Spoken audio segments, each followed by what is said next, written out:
Ashimwe ndabasuhuje mu izina rya Yesu Kristo, amahoro y'Imana abane namwe.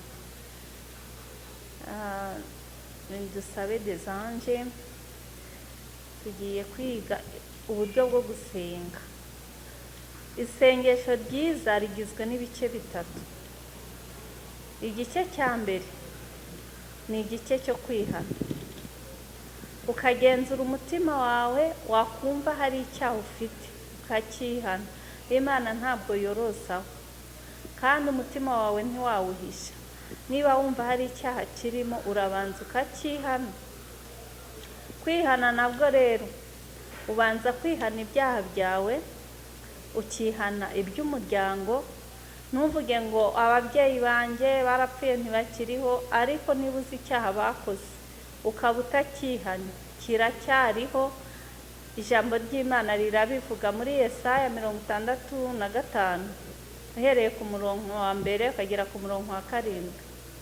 Haratubwira ngo ba sogokuruza wanyu bantukishirije ku musozi, barara ahantu hihishe, barya inyama z'ingurube, ngo ibyaha byabo ubwabo n'ibyaha byacu Uwiteka azabiduhanira hamwe. Igihe cyose utihanye icyaha cyakugeze mu gutwi ntabwo kivaho, ariko iyo ukihanye kivaho. Ijambo ry'Imana rirabitubwira mu Kuva igice cya 20 umurongo wa 5 n'uwa 6. Haratubwira ngo mpora abana gukiranirwa kwa basi, nkababarira abankunda. Ukunda Imana, Imana iramubabarira. Igihe cyose usabye imbabazi, Imana irakubabarira, ariko igihe utasabye imbabazi cya cyaha kigumaho. Mu gihe rero uri gusaba imbabazi, ugomba no gusaba imbabazi zo kutizera. Igihe cyose utizeye, icyaha ntabwo kivaho, kiva hari uko wizeye. Ukavuga uti Imana mbabarira, n'urugero mbabarira gutukana, ukizera ko Imana iriho, iri bukubabarire. Dayimoni yo gutukana ndakwirukanye mu izina rya Yesu. Igihe cyose wihanye ntiwirukane, ntabwo icyaha kikuvaho. Ukavuga uti Imana mbabarira kubeshya, dayimoni yo kubeshya ndakwirukanye mu izina rya Yesu. Igihe cyose utirukanye dayimoni yo kubeshya, uzahora ubeshya, ya dayimoni izagenda ikugarukaho. Ukavuga uti Imana mbabarira ubusambanyi. Iyo utavuze ngo Imana mbabarira ubusambanyi, dayimoni y'ubusambanyi ndakwirukanye mu izina rya Yesu, dayimoni izahora igendana nawe ahantu hose wacumura, kandi ahantu hose wakiranuka. Mu isengesho ryawe rero, iyo wabanje kwihana bimaze iki? Iyo wihanye ibyaha bikava imbere y'amaso y'Imana, nibwo Imana ibasha kukumva. Muri Yesaya 59 umurongo wa 1 n'uwa 2 ngo dore ukuboko k'Uwiteka ntikwaheze ngo ananirwe kumva, n'ugutwi kwe ntikwapfuye. Ukuboko k'Uwiteka ntikwaheze ngo ananirwe gukora, n'ugutwi kwe ntikwapfuye ngo ananirwe kumva. Amaso y'Uwiteka ntiyapfuye ngo ananirwe kureba, ariko reba ikintu gituma Imana itareba, ntiyumve, ntikore, ugataka ntikumve, n'icyaha cyonyine. Impamvu rero wirukana abadayimoni bakorera mu kirere, ijambo ry'Imana rirabitubwira mu Befeso igice cya 6 uhereye ku murongo wa 10. Ibisigaye bene data, dukomerere mu mbaraga z'Imana n'ubushobozi bw'Imana, ngo twambare intwaro zose z'Imana. Ntabwo wakwambara intwaro z'Imana utagiye kurwana. Turi mu isi turarwana n'ibyaha. Satani nicyo cyamuzanye, arashaka kuducumuza. Rero turarwana nawe dute? Hari imbaraga z'umwijima, niyo mpamvu twirukana. igice cya mbere yo mu isengesho ni icyo kwihana, icya kabiri ni icyo kwirukana. Nusenga wihana gusa mbabarira ntiwirukane, ntabwo ibyaha bizavaho. Ndavuga ubuzima nanyuzemo, nabikoze igihe kirekire, nsenga ntirukana ibyaha ntibiveho. Ariko iyo usenze ukirukana, dayimoni irahunga. Nabihishuriwe n'Umwami Imana arambwira ngo uho wajya hose dayimoni bigenda ku muntu, nta muntu ucumura bishaka, ahubwo dayimoni imugendaho niyo imucumuza. Noneho yo wihannye rero mu maso y'Imana, Imana ikunda imbabazi, irakubabarira. Noneho nta cyaha ibiri kukubaraho kuko wihannye. Ubwo rero nibwo ubona imbaraga zo kwirukana dayimoni. Utihannye ntiwabona imbaraga zirukana dayimoni, yakumwaza ti wowe munyabyaha. Ariko yo wihannye gusa, Imana ikubona nk'umukiranutsi, uba ufite imbaraga, uba ufite amasezerano y'umukiranutsi. Ubwo niho wirukana dayimoni ikagenda igahunga. Mwegera Imana nayo izabegera, muhunge Satani nawe azabahunga. Haleluya. Mu isengesho rero ririmo kwihana, rikabamo kwirukana. Icya gatatu, uringinga. Urugero wavuze ati Mana mbabarira kutizera. Noneho ugeze ku gice cya gatatu, wamaze no kwirukana dayimoni izana kutizera. Ku gice cya gatatu uringinga, ukaramya Imana, ukayibaza ibibazo, ukavuga uti Mana urashaka iki? Mbwira icyo ushaka cyose ndagikora, ariko ndashaka kuba umukiranutsi. Mana mpa kwizera, ndakwinginze. Erega nta na kimwe ubwacu tuba dufite, ikintu cyose tukiva imbere y'Imana. No kwizera ntako tuba dufite, no gukiranuka ntabyo tuba dufite, byose urabisaba. Ijambo ry'Imana riratubwira ngo musabe muzahabwa, muri Matayo igice cya 7 umurongo wa 7. Musabe muzahabwa, mushake muzabona, mukomange ku rugi muzakingurirwa. Ikintu cyose uragisaba, urasaba ati Mana mpa kwizera, ndakwinginze. Isengesho ryiza niryo kwinginga. Ndakwinginze mpa kwizera, ndakwinginze mpa umwuka wera. Udafite umwuka wera ntago wakiranuka, udafite umwuka wera ntiwabona Imana, udafite umwuka wera ntiwakumva ijambo ry'Imana. Wasoma ukumva n'imvaho n'ibisanzwe, ibintu byose urabisaba. Imana iratubwira ngo ntizigera yima ibyiza bayibisaba. Nusaba Imana ibyiza izabiguha. Murasaba ntimuhabwe kuko musaba nabi. Gusaba neza rero bavandimwe ni ugusaba gukiranuka. Tubanze dushaka ubwami bw'Imana no gukiranuka, ibindi byose biraza bitwirukaho, biraza bishaka Imana muri twe. Iyo bihamagaye byose biritaba, birayumvira. Muri wa mwanya wa gatatu rero, wamaze kwihana ukirukana, mu mwanya wa gatatu niho uboneraho no kuramya Imana.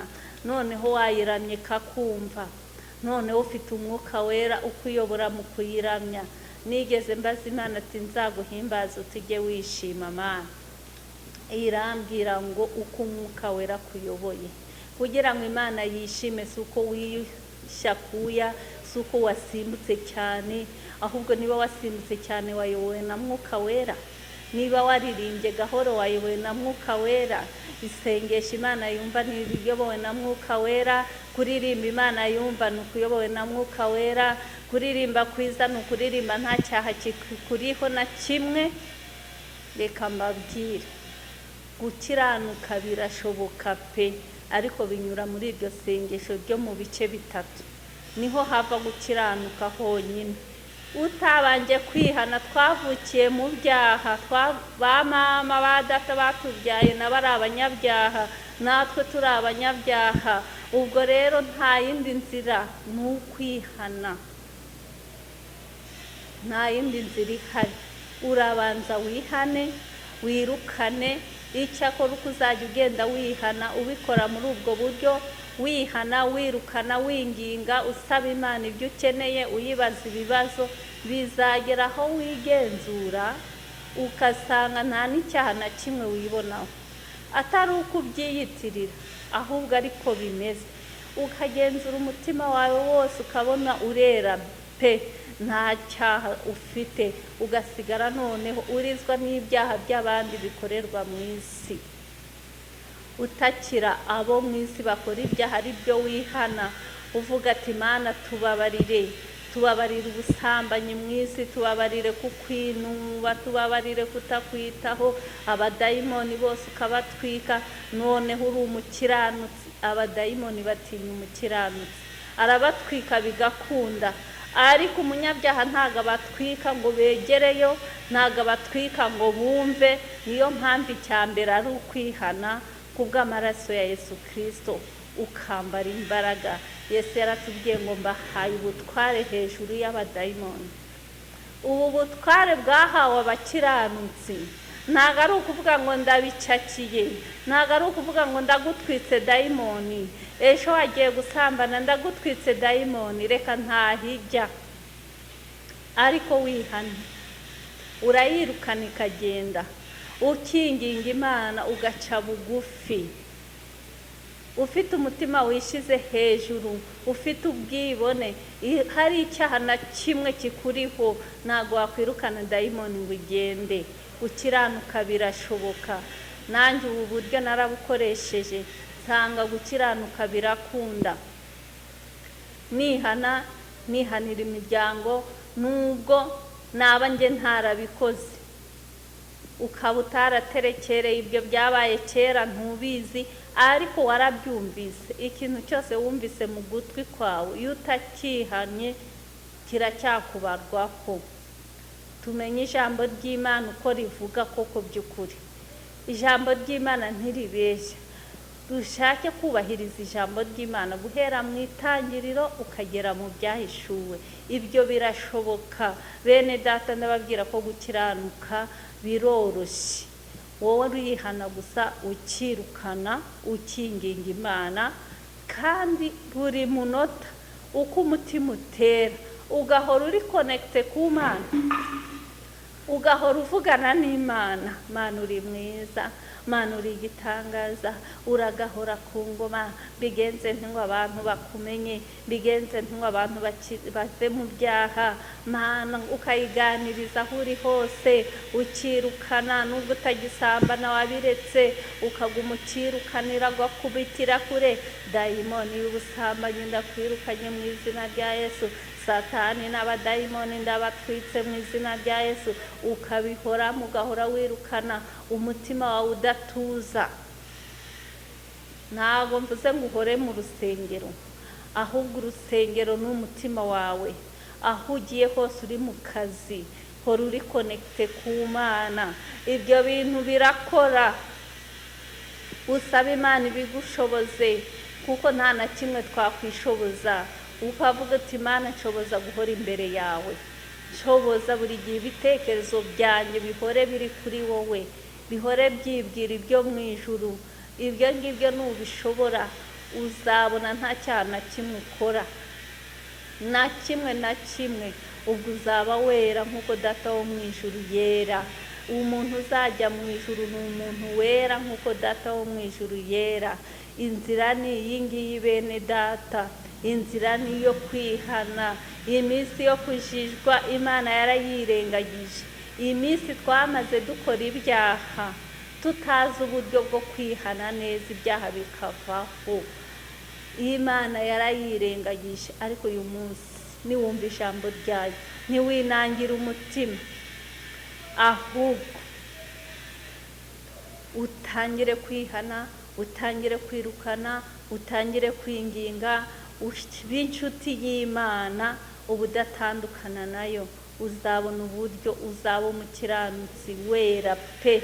Satani akaguhunga, Satani akaba kure, ukiyegereza Imana, ugahunga Satani. Narinzi yuko ku buzima bwo kubeshya ari nko kwirwanaho, ari ubwenge. Ubwo ni ubwenge bw'isi, ntago ari ubwo mu ijuru. Numvaga ko ari ubwenge, sinarinzi ko kubeshya umuntu abivaho. nari nzi ko ari ukwirwanaho, nari nzi ko nta n'uwabireka ngo bishoboke, nari nzi ko nta waba umukiranutsi nta cyaha na kimwe ngo bishoboke, ariko ngenda nawe niko wari ubizi. Ariko bigerageze gusa, bigerageze wihane icyaha cyose, wirukane, wihanire umuryango, winginge Imana, usaba Imana guhora uri kumwe nayo aho uri hose, waba uri guteka, waba uri mu kazi muri biro, aho waba uri hose uba uri kuvugana n'Imana mu mutima wawe imbere, ube wirukana ibyo bintu. Birakoreka, nabonye ku buzima bwanjye bikunda, nabo nabyigishije barabihamya, baravuga bati izi nyigisho aho twaziboneye turabona bikunda. Nabo baravuga nkanjye ngo sinari mbizi ko byakunda, sinari nzi ko umuntu yabaho atarakara, sinari nzi ko umuntu yabaho adatongana, sinari nzi yuko umuntu yabaho atabeshya. Baratanga ubuhamya, barahamya ko gukiranuka bishoboka pe, barahamya yuko kuba umukiranutsi byoroshye. Ubundi twari tuzi ko bikomeye, twari tuzi ko nta n'uwabishobora. Ndashima Imana yabihishuye, n'ubundi byari bihari, ariko kubera nta mavuta, usoma ijambo ntiturimenye, ntitumenye icyo rivuze. Ndashima Imana ko ubu ngubu twumva icyo rivuze, tukaba abana b'Imana ariko tukaba abakiranutsi, kuko umwana w'Imana ntakora icyaha. Twamaze igihe kirekire twiyitirira abana b'Imana ariko atari ko turi. Ariko ndagira ngo nkubwire ngo wowe ushaka gukiranuka, genzura umutima wawe, wihane, ubwire Imana, wihererane n'Imana, ujye kuri tere ushake Imana, uvuge byose. Uzi kuvuga gusa, icyo ngicyo gusa, uvuge Mana mbabarira gutukana, Mana mbabarira kubeshya, dayimoni yo kubeshya ndakwirukanye mu izina rya Yesu. Mana mbabarira inzika, dayimoni y'inzika ndakwirukanye mu izina rya Yesu. Mana mbabarira inzangano, dayimoni y'inzangano ndakwirukanye mu izina rya Yesu.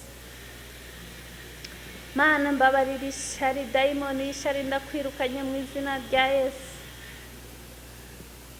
Ugenda ubivuga gutyo byose uko ubyiyiziho, icyo ngicyo gusa. Nubona byose wabimazeyo, winginga usaba Imana, biguha umwuka wera, azajya guhishurira kubwira ati naka wari ukibagiwe, naka byose. Nabonye turi mu ijuru twambaye umwenda wera wo gukiranuka, imirimo yo gukiranuka yera, nta kazinga gahari. Nta muntu uzajya mu ijuru akora icyaha niyo wacyita gato ngo aka nako kubeshya, aka ngaka nako kuvuga nabi, ntabwo uzarigeramo. Nta nubwo tuzitoreza mu ijuru gukora neza, ahubwo buzaba ari ubuzima tumenyereye, dusanzwe turimo, dusanzwe turi abakiranutsi. Nta deliberation ngo wowe wari usigaje akaha kamwe, wowe wari usigaje dukeya. Hoya, uko byangana kose, bibe byinshi bibe bike, ntabwo uzajya mu ijuru ufite icyaha na kimwe. Bene data, dushaka ubwami bw'Imana no gukiranuka, twihane neza bivaho, tubone gukiranuka, ari byo tugira nyambere. Ufite gukiranuka aba afite byose, ufite gukiranuka agubwa neza, abakiranutsi bazagubwa neza.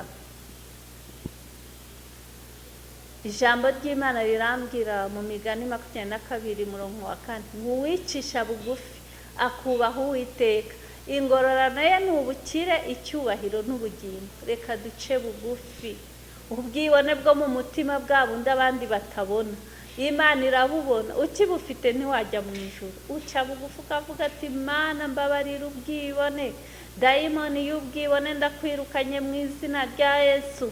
iyo ubikoze n'ukuri ntabwo ubwibone bugaruka, kandi ugahora ubikora, ugahora wirukana nubwo utagifite ubwibone, ugahora wirukana dayimoni y'ubwibone. Ndakwirukanye mu izina rya Yesu. Abantu baratinya kwirukana Satani nuko ugimukorera. Uvuze ati Mana mbabarira ibyaha ukamara kwihana, ufite ubutware kuri Satani. Uramutegeka, uramutwika, ukavuga ati dayimoni ndakwirukanye mu izina rya Yesu, Satani ndakwirukanye mu izina rya Yesu. Birakoreka, Satani aragenda, ukaba umukiranutsi, ugasigara widegembya, ukavuga ati ubwami bwawe Mana nibuze muri jye. Kuko Imana ntiturana n'icyaha. Ubwami bwa Satani bwahunze kuko wihannye, ubwami bw'Imana bukaza. Ubwami bwa Satani bwarimo imibabaro, aho wakoreye ibyaha ntiwanezerewe, ariko ubwami bwa Yesu Kristo buraza ari ubw'amahoro. Ni umwami w'amahoro. Ubwami bwa Yesu rero nibumara kuza muri wowe, amahoro arakugota. Ubwami bwa Yesu niba buri muri wowe, ifeza n'izahabu biri iwanjye,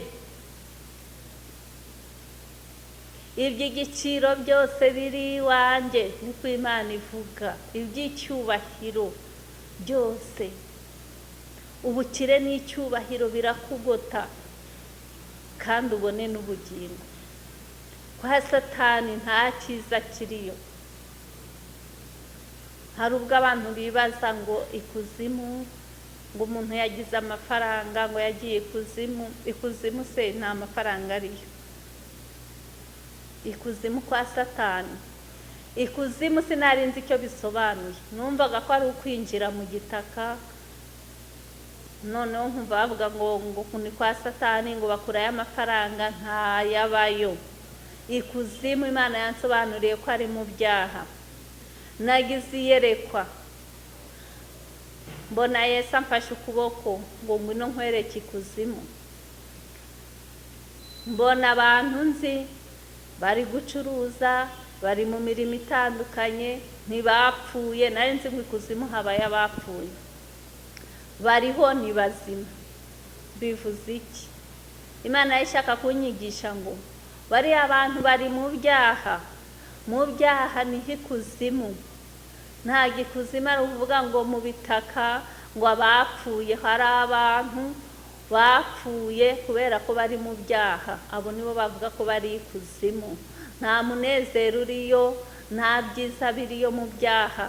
Iyo wihannye rero uba uvuye ikuzimu, noneho uba ubaye umuntu muzima uzukanye na Kristo. Haleluya. Uba uvuye mu rupfu ugeze mu bugingo. Uburyo mu byaha ari ikuzimu. Nagize iyerekwa, nari mfukamye ndi maso nsenga, ngiye kubona mbona umugabo munini muremure ari ku gikuta. Mbona hagati ye nanjye hari urwobo runini. Mbona ku ruhande rw'urwobo hari ipoto ndende izamutse ikagera hejuru igafata ku cyobo. Ya poto yari ihomyeho ibyondo, ibintu bibi cyane. Noneho wa mugabo arambwira ngo dore ibyaha byawe uko bingana. Ba bandi nabonaga bari ikuzimu, nasanze ngewe ibyaha byanjye biruta ibyabo. Bivuze ko nanjye nari ndi ikuzimu kuruta ikuzimu cyane. Ambwiye ngo ibyaha byawe dore uko bingana, nabaye nk'upfuye. Arangije arambwira ngo ibyaha byawe byose urabibabariwe. Biramanuka bijya muri yamva, muri rwa rwobo. Iyo nimba ya Yesu irarangaye bene data. Ibyaha byawe ntibyaruta ibyanjye. Uko waba ufite ibyaha kose urihana byose bikakuvaho. Byose byaramanutse biramanuka bijya muri rwa rwobo, ndahengereza muri herezo ryabyo. Nk'uko iburasirazuba hitaruye iburengerazuba, niko Imana yataye kuri ibicumuro byacu. Ibyaha byaragiye bibura irengero, arambwira ngo iyo Yesu atagupfira ku musaraba wari kuguma uko wari umeze. Navuye muri iryo yerekwa ndaryama, mu gitondo mbyuka ntameze uko nari imeze, amagambo yahindutse, ibyaha byavuyeho,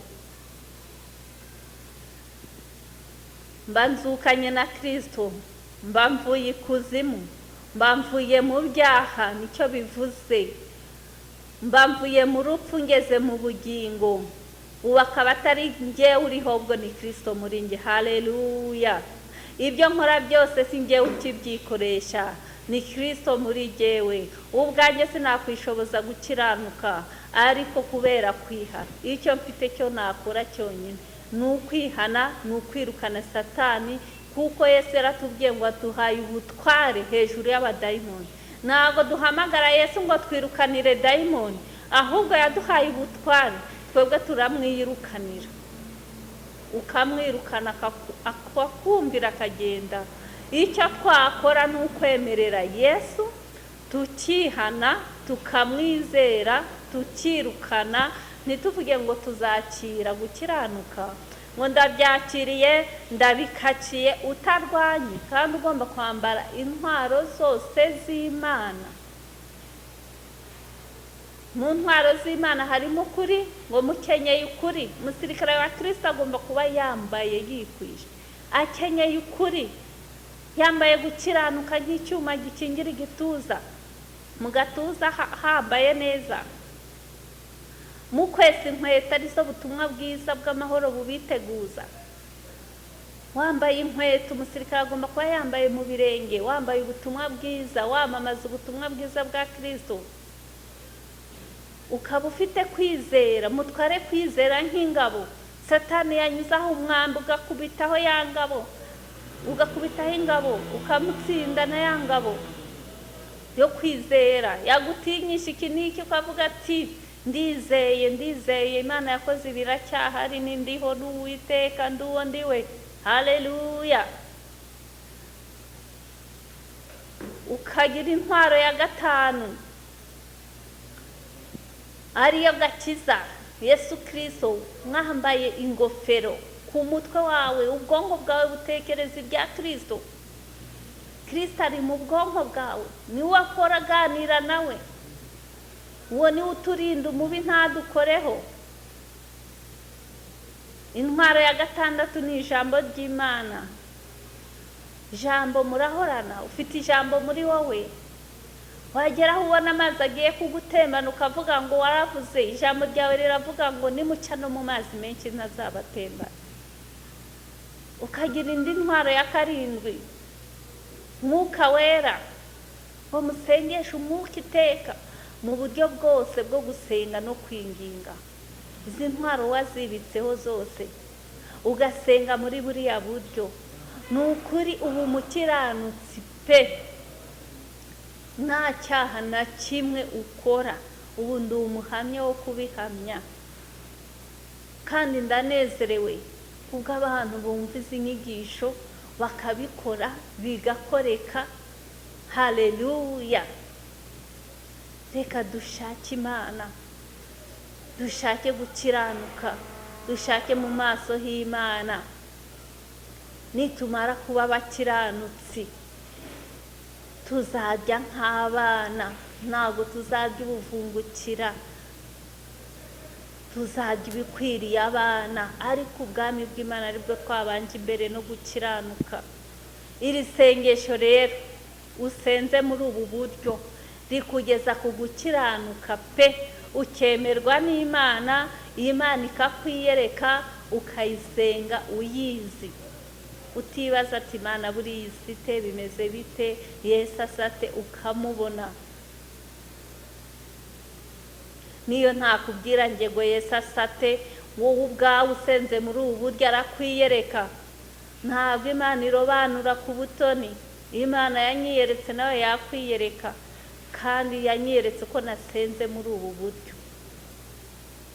Ugeraho ukagenzura umutima wawe, bugacya bukira, ukwezi kugashira, umwaka ugashira, ubona nta cyaha ukora, aribwo buzima. ugahora wirukana ntutuze, ugahora usa aho uri hose, uri mu rugo, uri mu nzira, uri mu modoka, uhora usenga muri ubwo buryo wigenzura, icyo gihe uba umwana w'Imana kandi ari kuri koko. Bavandimwe, kankubwire, niba ushaka kujya mu ijuru, senga muri ubu buryo. Imana ntinegurizwa izuba, Imana ntiyorosaho.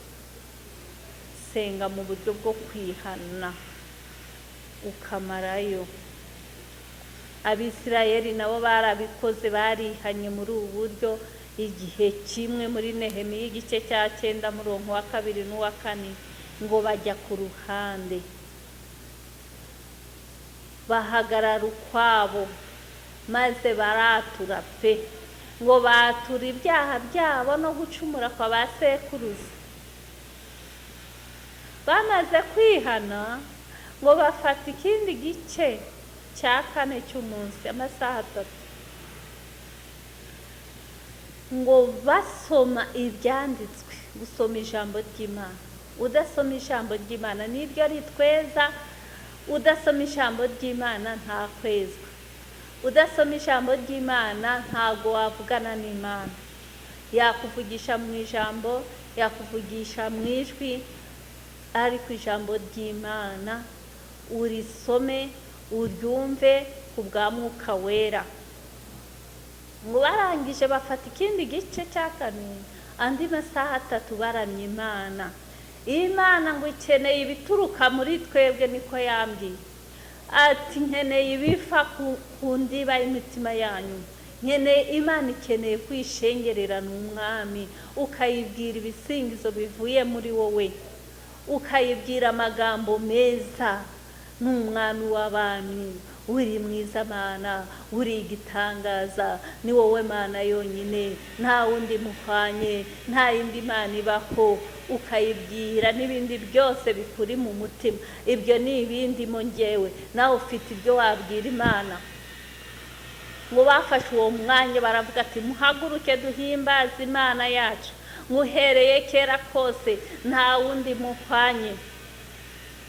Batangira kuvuga ibigwi by'Imana, ati niwe wambukije Abisirayeli inyanja itukura, nawe ufite ibigwi. Ntawavuga iby'Abisirayeli, nawe ufite ibyawe, aho Imana yakwambukije, aho yakurinze urupfu, aho yagukijije uburwayi, ukavuga ati ni wowe Mana wabikoze, kandi uracyariho, ukarambura iyo mirimo yose, ukavuga ibigwi by'Imana, ukayisingiza. Nawera nk'Uwiteka, narakubonye Mana, nakubonye cya gihe, uratabara Mana. Ibyo ngibyo bivuye ku mutima.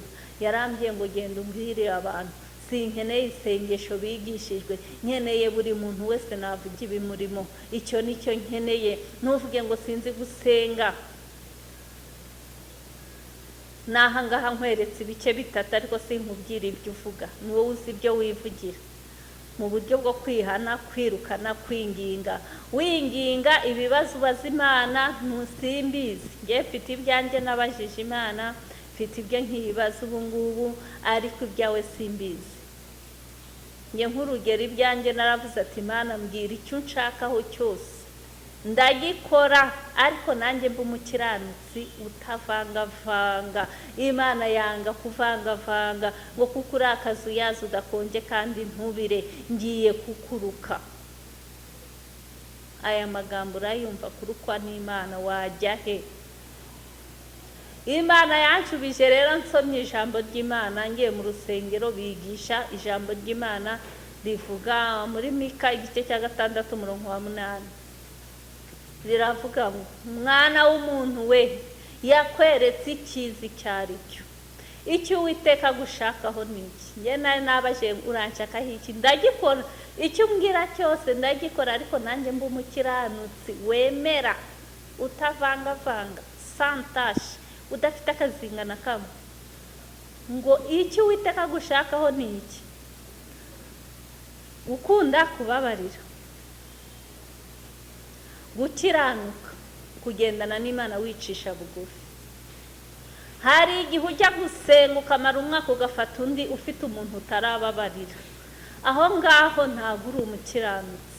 Nukorosa ariko nawe umutima wawe urawuzi, umutima wawe ntabwo uguhisha.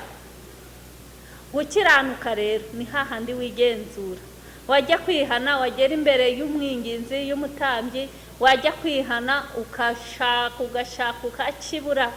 Aho niho Imana ishaka ko twese tuba, ugashaka ukakibura.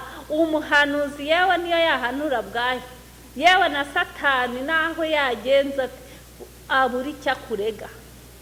Nugera imbere y'umuhanuzi, nugera imbere y'umwinginzi, nugera ku gikarabiro, barebe mu mutima, kubera amaso y'Imana babure na kimwe. Aho niho Imana idushakira, aho niho gukiranuka. Uko niko gukunda gukiranuka, kunda gukiranuka kuruta ibindi byose. Gukiranuka biraryoha, biranezeza. Iyo usaba Imana uyisaba wizeye. Umubyeyi wawe utamuhemukiye, utakoze icyaha na kimwe, ikintu cyose niyo cyaba gihenze ujya kukimusaba, wumva wizeye 100%, nta gushidikanya ko icyo umusaba kiguha. Turasaba Imana ntiduhabwe kubera dufite no gushidikanya. N'icyaha nakoze se Imana iranyumva? Ese watinyuka no kubwira Imana ngo ndagukunda ufite icyaha? Nge narabigerageje bikanga, ngikora ibyaha sinabishoboraga kuvuga ngo Mana ndagukunda. Oya, kuko nzi ko itabeshwa, ireba byose. Ariko ubu ngubu navuga ati Mana ndagukunda, ntacyo nishinja, kubera ko ndeba ku mutima wanjye ngasanga ntacyo. Icyakora simbura kuvuga ati Mana mishurira, naza kwishira mu myanya ntarimo, naza kuvuga ati yenda sinacumuye kandi nacumuye, Mwuka Wera ndondora bwira.